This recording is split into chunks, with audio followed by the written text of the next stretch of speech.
Hello students, good morning to all. तो next हमारा जो जो इस वीडियो में हम नेक्स्ट जो क्वेश्चन है, क्वेश्चन नंबर 6 जो है एक्सरसाइज 8.1 का, उसको हम यहाँ पे डिस्कस करेंगे। तो सबसे पहले हम क्वेश्चन देखते हैं। क्वेश्चन आपके सामने ये है, let angle A and angle B are acute angles. तो हमें ये मान के चलना है कि एंगल ए और एंगल बी जो है क्या है, एक्यूट एंगल्स हैं। Such that cos A equal to cos B. तो अगर ये एंगल ए और एंगल बी अगर एक्यूट एंगल है तो उसके अंदर कॉस ए और कॉस बी जो है क्या है, वो दोनों बिल्कुल बराबर है। तो वैल्यू दोनों में कॉस का है, एक साइड ए का और दूसरे बी एंगल का दिखाना है। देन शो दैट, अगर इस तरीके से हैं कि इस एक्यूट एंगल के अंदर जो आपका ट्राइंगल है उसमें जो ए बी अगर एक्यूट एंगल है और कॉस ए और कॉस बी अगर बराबर हैं, तो हमें ये साबित करना है कि एंगल ए और एंगल बी जो है क्या है, बिल्कुल बराबर है। ये हमें इस क्वेश्चन में आगे हल करना है। तो सबसे पहले कॉस की बात करते हैं, क्योंकि कॉस ए और कॉस बी हमें यहाँ पे दिया है। तो अगर हम कॉस ए की बात करें, कॉस का जो फार्मूला है वो आप सब जानते हैं। कॉस ए या कॉस बी हो, दोनों में हमारे पास फार्मूला क्या है, adjacent side over hypotenuse. Adjacent side जो आपका बेस है, या हम बेस भी कह सकते हैं, बेस अपॉन हाइपोटेन्यूज। तो यहाँ पे आपको करके दिखाने की कोशिश कर रहा हूँ। तो इसमें हम दोनों में कॉस ए के लिए भी कॉस बी के लिए भी हम क्या करेंगे, थोड़ा सा ये ट्राइंगल जो है बना के दिखाएंगे। लेट देखो हमारे पास दिया हुआ है। सबसे पहले इस क्वेश्चन में आपको एक्यूट एंगल्स क्या है ये समझ आनी चाहिए।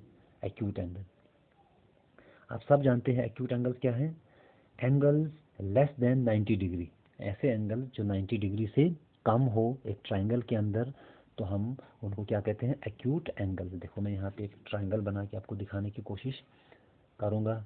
ये आपका इस तरीके से बड़ा बना रहा हूँ ताकि सबको समझ आ जाए।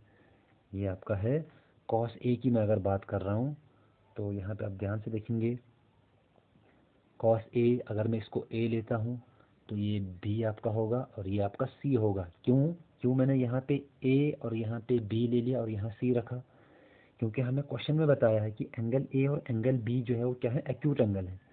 अब ए को मैं बी में यहाँ नहीं लिख सकता हूँ, यहाँ मैं बी जो है बी में यहाँ नहीं लिख सकता हूँ। क्यों, क्योंकि ये वाला एंगल जो है इस टाइम क्या है, 90 डिग्री है। तो इसलिए मैं यहाँ बी नहीं लिख सकता हूँ और यहाँ पे भी बी नहीं लिख सकता हूँ। तो मेरे पास ऑप्शन है, या मैं ए यहाँ लिखूँ, या मैं ए यहाँ लिखूँ, या बी को यहाँ लिखूँ, या जैसे मैंने अभी शो किया है, ए वहाँ पे और बी यहाँ पे। तो इसीलिए मैंने लिखा क्योंकि ए एंगल है और एंगल बी जो है इस क्वेश्चन में आपका एक्यूट एंगल है, एक्यूट एंगल है। तो इसलिए मैं सी रखूँगा, सॉरी सी रखूँगा यहाँ पे, क्योंकि सी आपका जो है वो क्या होगा, 90 डिग्री, ये वाला एंगल सी। और इसके अपोजिट या इसका हाइपोटेन्यूज, तो ये एंगल भी 90 से कम, ये एंगल भी इस ट्राइंगल में 90 से कम। इसीलिए मैंने इस ट्राइंगल को और इसको लेवल ए बी सी इस तरीके से रखा, क्योंकि एंगल ए और एंगल बी आपका जो है एक्यूट एंगल है। ये 90 डिग्री होगा, ये दोनों जो है इससे कम है, इसलिए ये दो इसका एक्यूट एंगल्स होंगे इस ट्राइंगल के अंदर। तो वही मैंने यहाँ पे आपके सामने इसको बना के दिखाया है। अब वही यहाँ कहा, और हमें क्वेश्चन में ये भी दिया हुआ है कि कॉस ए और कॉस बी क्या है, दोनों बराबर है। तो इसको हम इक्वेशन फर्स्ट करके यहाँ पे लेवल कर देते हैं। अब हमारे पास देखो, जब कॉस ए और कॉस बी जो है बिल्कुल बराबर है, तो कॉस का जो फार्मूला आपको पता है, बेस अपॉन हाइपोटेन्यूज। तो इसलिए मैंने इसको बेस अपॉन हाइपोटेन्यूज लिख दिया। अब बेस इस केस में देखो, बेस आपके पास ये वाला है, क्योंकि एंगल में ए को ले रहा हूँ, एंगल में ए को ले रहा हूँ इस टाइम, इसका एडजेसेंट साइड ये वाला है। तो इस टाइम बेस आपका ये वाला होगा और ये आपका परपेंडिकुलर होगा, या इसका ये जो अपोजिट साइड होगा, और ये आपका क्या होगा, हाइपोटेन्यूज, इस कॉस ए के केस में। तो इसीलिए मैं लिखूँगा ए सी ओवर ए बी।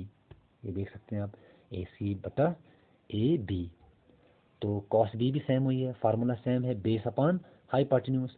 लेकिन कॉस बी के केस में हमारे पास चेंज हो जाएगा एंगल, जो हम उसको क्या कर देंगे, चेंज कर देंगे। देख सकते हैं आप यहाँ पे, इसमें देख सकते हैं। अब देखो मैं यहाँ पे ये बना के दिखाता हूँ आपके पास। अब मैं जो राइट एंगल ट्राइंगल है इस तरीके से ले रहा हूँ, अब आराम से देख सकते हैं, ये मेरा राइट एंगल ट्राइंगल है। अब मुझे एंगल, अगर ये ए है, ये सी रहेगा, ये आपका बी है, तो इस टाइम मुझे ये वाला एंगल लेना है। अब इस टाइम मेरा जो बेस या एडजेसेंट साइड है वो ये वाला है, और अपोजिट साइड या आपका जो परपेंडिकुलर हो ये वाला है, और हाइपोटेन्यूज जो है ए बी आपका सेम रहेगा। तो कॉस बी के केस में मैं तभी लिखूंगा एडजेसेंट साइड ओवर हाइपोटेन्यूज।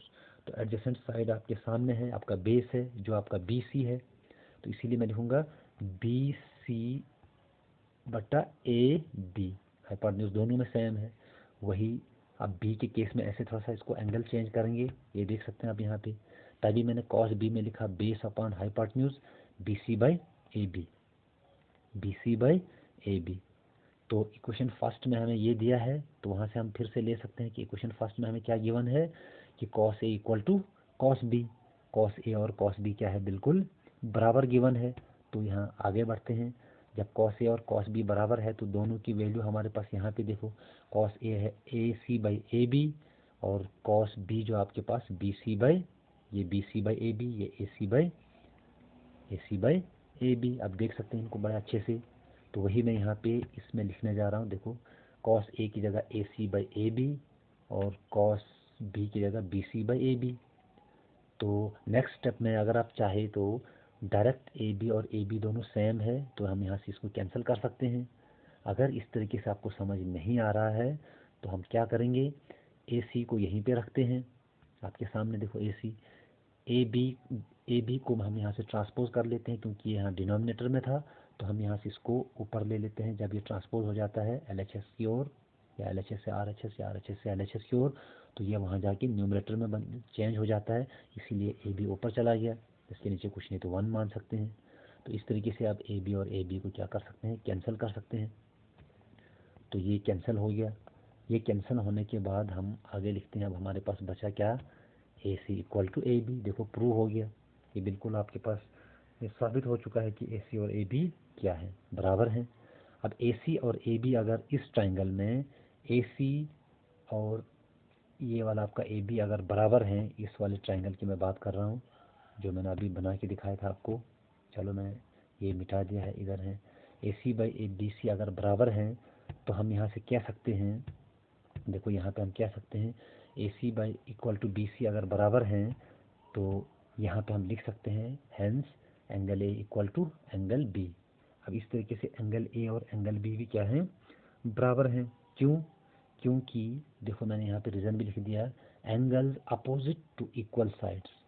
अगर दोनों साइड अगर बराबर हैं तो उसके अपोजिट जो एंगल्स होते हैं वो भी क्या होते हैं, बिल्कुल बराबर होते हैं।